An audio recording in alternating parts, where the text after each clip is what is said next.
En el capítulo 12 del libro de los Hechos encontramos la notable historia de cuando la iglesia cristiana primitiva comenzó a atraer involuntariamente la atención del gobierno. Si estudias la historia con cuidado, descubrirás que bajo la superficie subyace una descripción sorprendente de los acontecimientos de los últimos días. Toma tu Biblia y mantente en sintonía.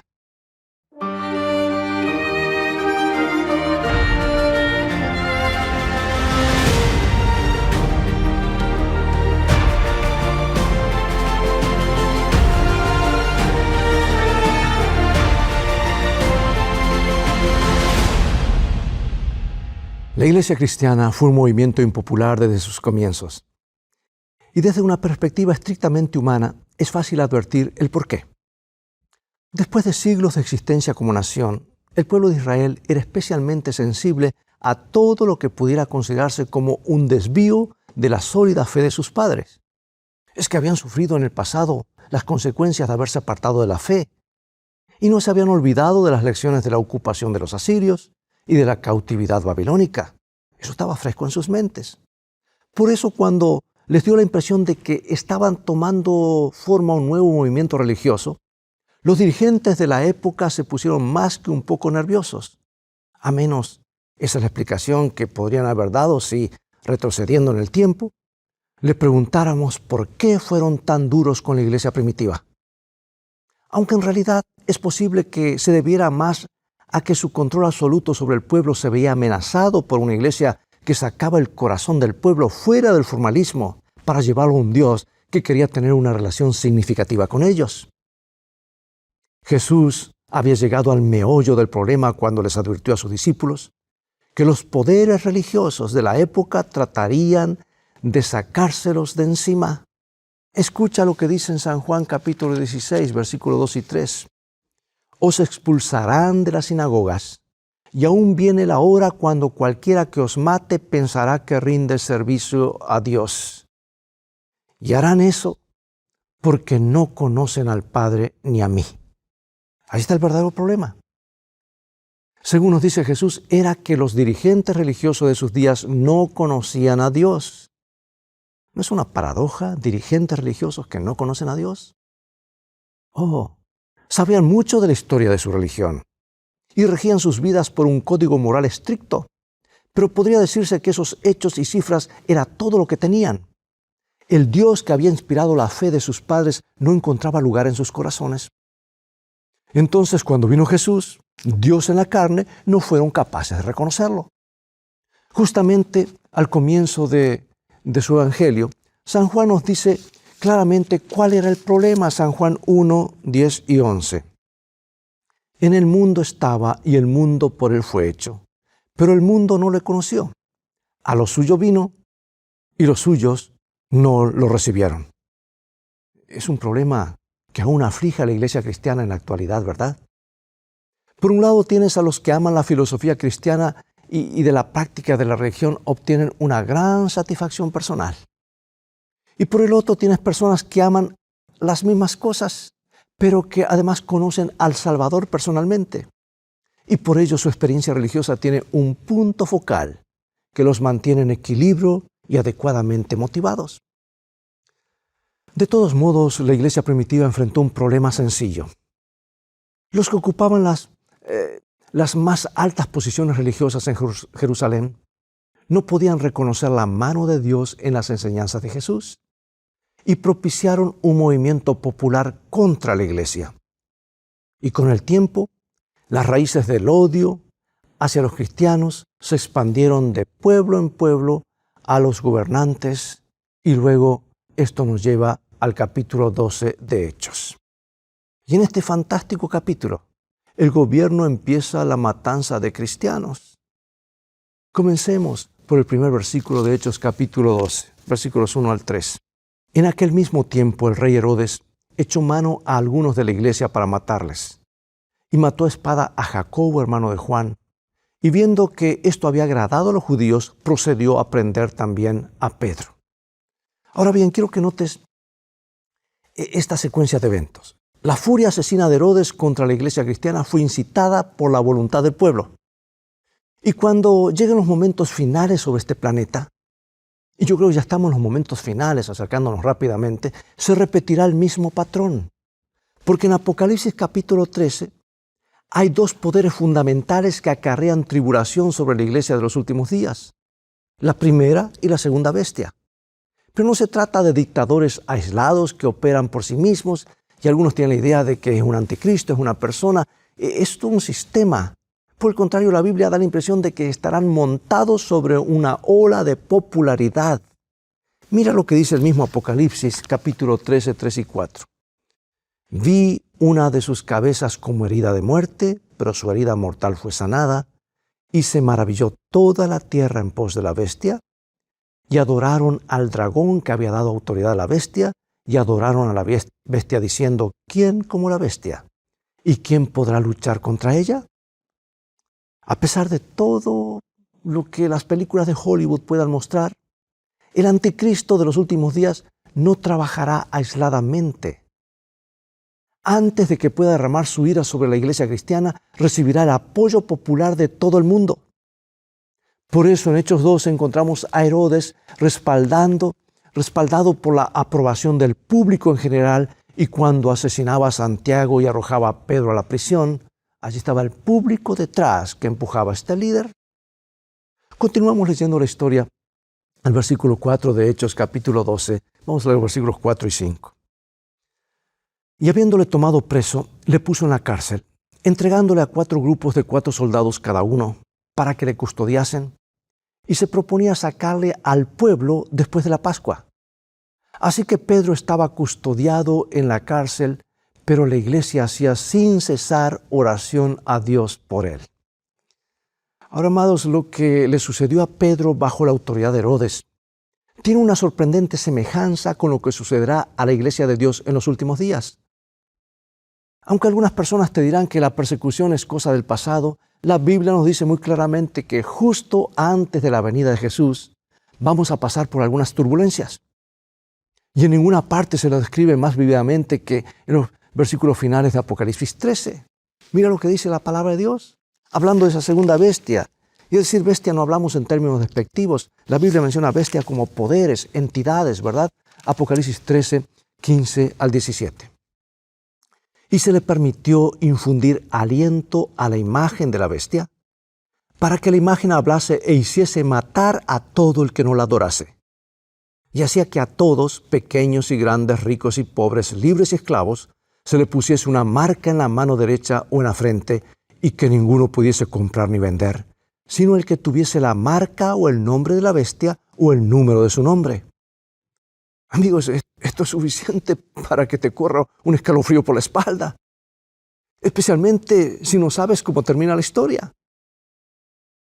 En los momentos finales habrá una increíble presión sobre los fieles hijos de Dios, que incluirá severas sanciones económicas e incluso el horrendo fantasma de la pena de muerte.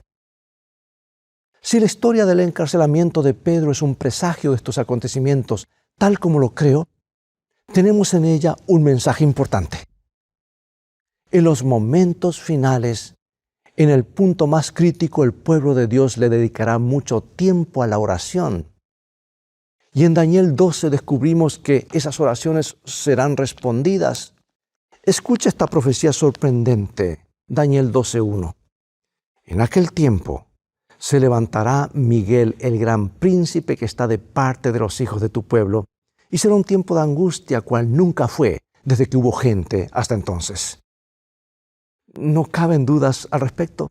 La Biblia predice un tiempo de dificultades.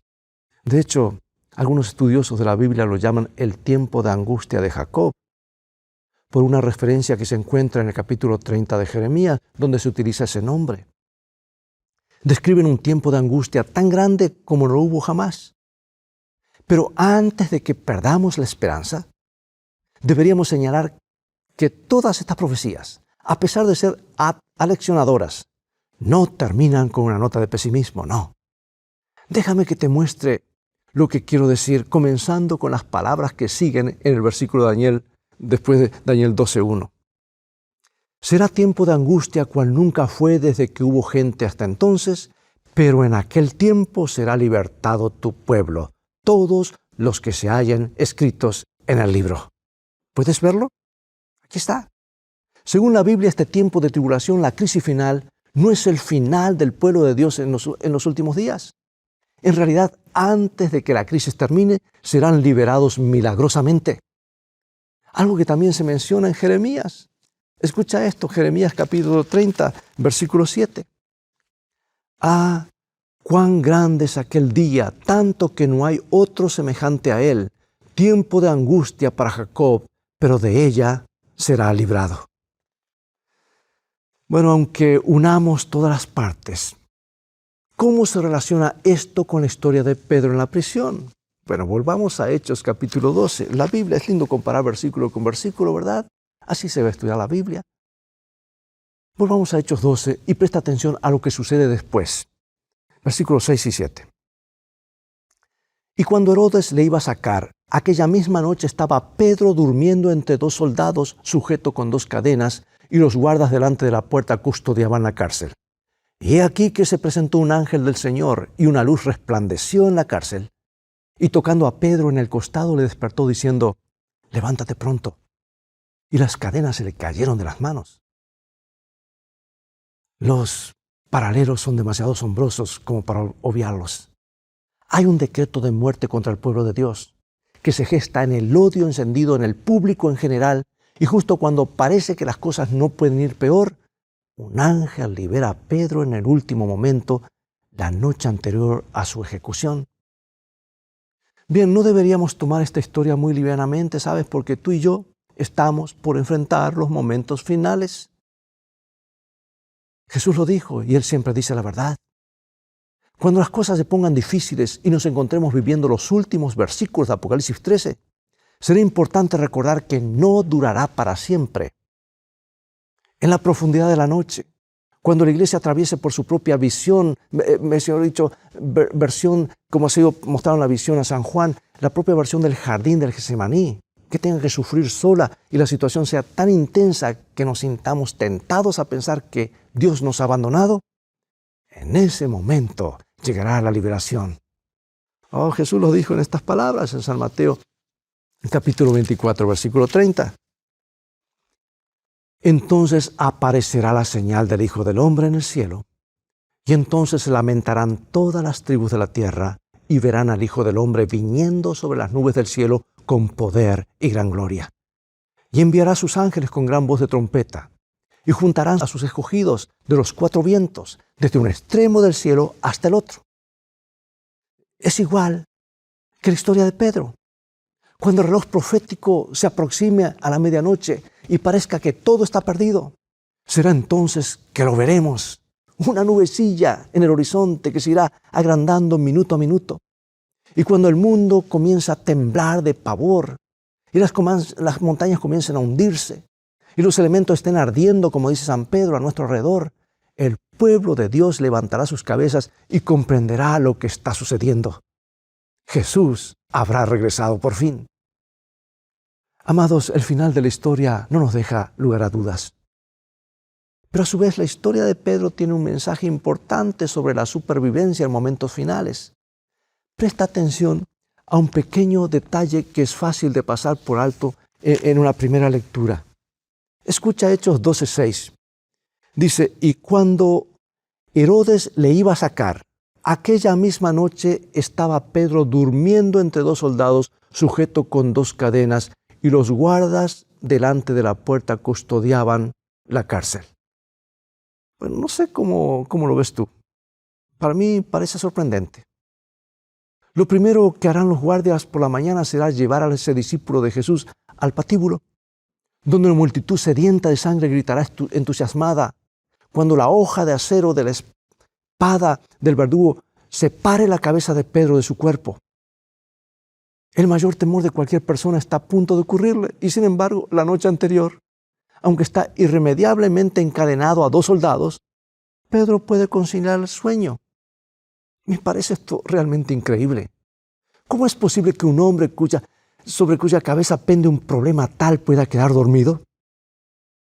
Muchos tenemos dificultades para dormir en nuestras camas cuando algo nos perturba. Y debemos admitir que nuestros problemas no llegan ni a la mitad del que tenía Pedro. Pero allí lo tenemos a él, roncando, por decir así, como si nada sucediera.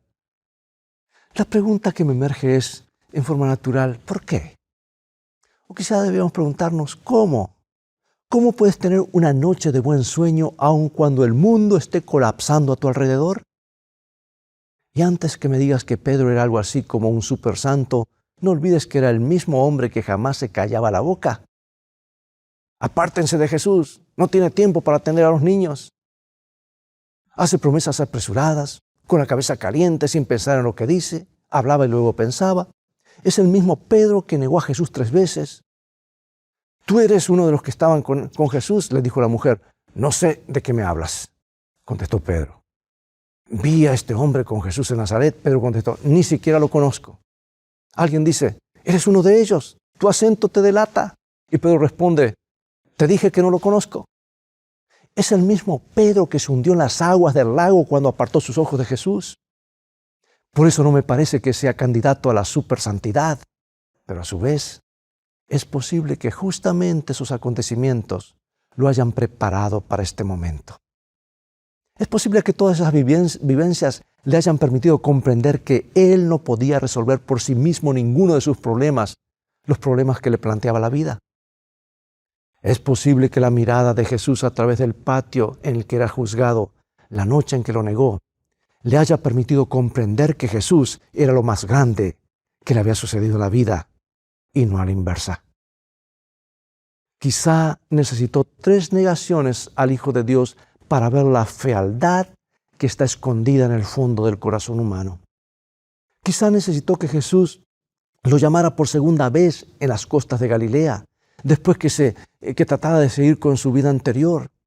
Se regresó a su barco, a la pesca, para que pudiera ver que el centro de la vida no debemos ser nosotros, sino Jesús. ¿Sabes algo? Estoy seguro de que cuando Pedro ingresó a la cárcel de Herodes, sabía que no tenía nada para ofrecerle a Dios excepto su fe. Y francamente, esa es la lección que tenemos que aprender durante el tiempo de angustia. Al reino de los cielos se llega por la fe. Y cuando finalmente estemos allí, Dios no nos va a convertir en sabelotodos todopoderosos. Aún tendremos que continuar confiando en Él y en sus decisiones sobre el destino del universo. Y cuando atravesemos la crisis final y se promulgue el decreto de muerte, lo único que tendremos a nuestra disposición será la fe. La situación será tan acuciante que no podremos hacer nada para remediarla. El tiempo de hacer lobby o de la influencia pública será cosa del pasado y lo único que podremos hacer en ese entonces será confiar. El justo, por su fe, vivirá. Muchas veces he meditado en el hecho de que el juicio en el cielo ocurre justo antes del regreso de Jesús. Y me pregunto si el tiempo de prueba no será tanto para nosotros como para los ángeles. Cuando el juicio se aproxima a su final, los ángeles tendrán la oportunidad de consultar los registros de Dios. Eso lo sabemos por pasajes como Daniel 7. ¿Y si alguno de los ángeles tuviera alguna duda? Porque no olvidemos que Lucifer fue expulsado del cielo cuando su fe personal en el gobierno de Dios falló y se enamoró de su propio ego. ¿Quién puede afirmar que esas personas que están en la tierra, cuyas vidas han sido terriblemente influidas por el diablo, van a vivir confiando en el gobierno de Dios por toda la eternidad? ¿Cómo saber que su ingreso en el cielo no traerá inseguridad? Es como si Dios cerrara los libros del juicio en el cielo y les dijera, queridos ángeles, ya han leído la evidencia, ahora quiero que las vean con sus propios ojos. Quiero que vean que estas personas realmente confían en mí. Y entonces, por poco tiempo, permite que los vientos de las contiendas soplen sobre la faz del planeta para que los ángeles puedan ver, sin lugar a dudas, que el pueblo de Dios sobre la tierra confía en Él, aunque parezca que todo está perdido. Descansarán en la fe, aún en los momentos más oscuros de la historia de este mundo. Yo no tengo dudas que la historia de Pedro es la historia del pueblo de Dios en los últimos días. Por eso te invito a que le dediques algún tiempo más al estudio de este hecho, porque puede contener la clave de un buen dormir en tiempos de dificultad. Pero ahora quiero mostrarte el final de la historia.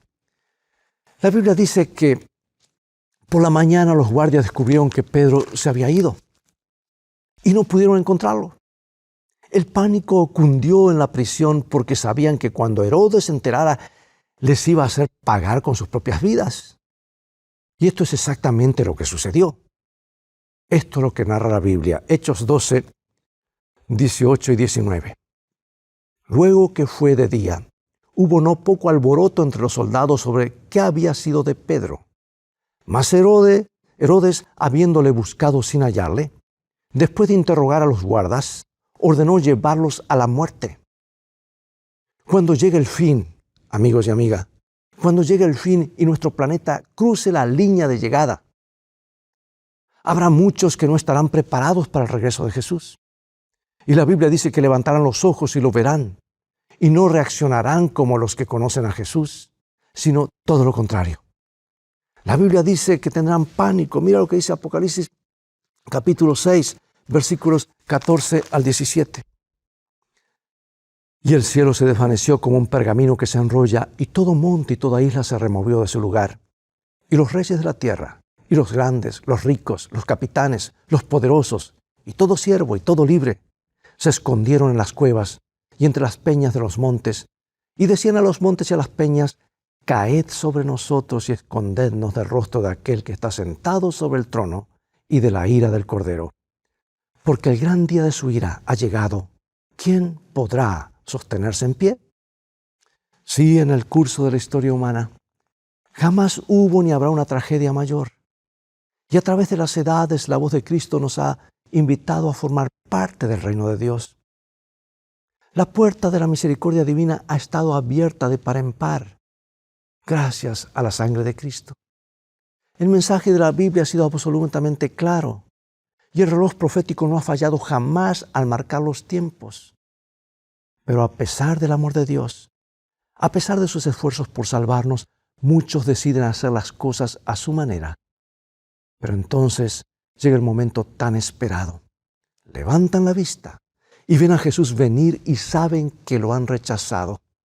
Ahora ya es tarde. Y la parte más trágica de todas es que ninguna de esas pérdidas era necesaria. Amigo y amiga, presta mucha atención a lo que voy a decirte. Las historias de la Biblia no son relatos para entretener a niños ni para satisfacer nuestra curiosidad. Cuando cavamos un poco por debajo de la superficie, encontramos la voz de Dios contándonos las cosas por las que tendremos que pasar. Después de tantos años, este libro sigue siendo relevante para la vida moderna y con el paso del tiempo se va a volver cada vez más importante. Y no se me ocurre una esperanza mejor que la que se nos presenta en las páginas del libro divino. La mayor parte del mundo no hace más que aferrarse a la baranda de la vida, apretando los dientes y esperando que las cosas mejoren. Pero cuando el mundo se deshaga a su alrededor en 1000 pedazos y queden sin ninguna esperanza, será una verdadera lástima porque comprenderán que el mensaje de la Biblia es justamente lo opuesto.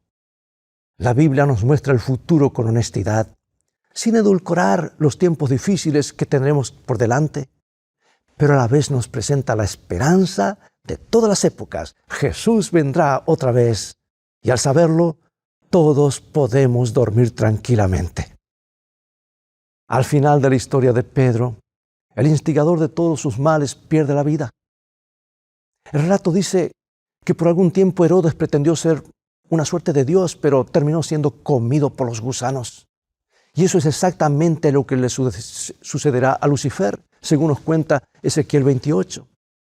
El diablo puede pensar que es una suerte de Dios, pero eso no durará para siempre. Puede dirigir el odio hacia el pueblo de Dios, puede atemorizar a muchos para lograr que lo adoren, pero finalmente Dios lo barrerá de lleno y a partir de ese momento nunca jamás tendremos que enfrentar un solo minuto de tribulación. La promesa de Dios es para ti. Es esta.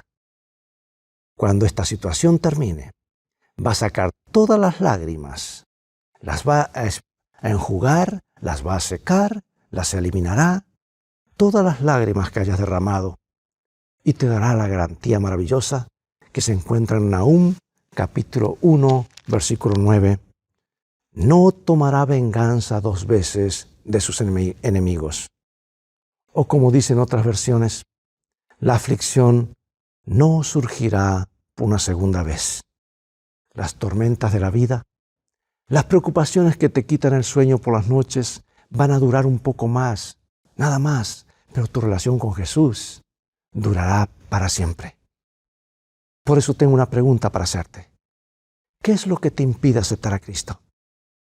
¿No crees que ya es hora de tener una noche de sueño tranquilo? ¿Te gustaría enfrentar los momentos más duros de la vida con el corazón lleno de paz absoluta? ¿Por qué no oramos juntos pidiéndole eso ahora mismo? Padre Celestial, enséñanos a depender de Jesús. Sabemos que la vida es dura y que se avecinan tiempos más difíciles aún, pero por fe te rogamos en este momento que nos des una buena noche de sueño. Elegimos confiar en ti y sabemos que al hacerlo, un día muy pronto te veremos cara a cara. Te lo pedimos en el nombre de tu Hijo Jesucristo. Amén.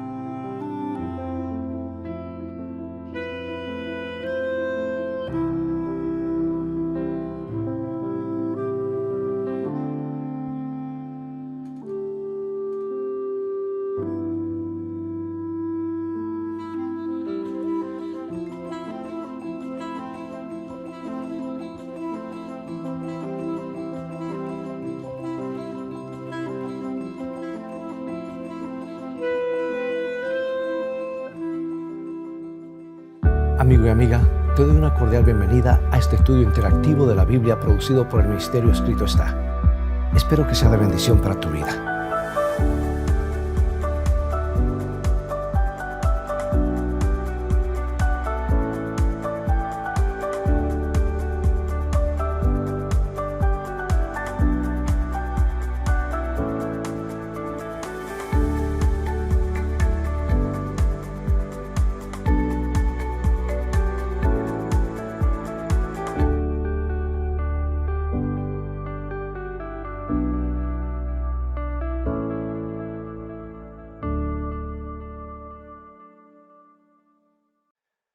Mira, amigos, es reconfortante saber que Dios está a nuestro lado en las tormentas de la vida y que podemos confiar en Él.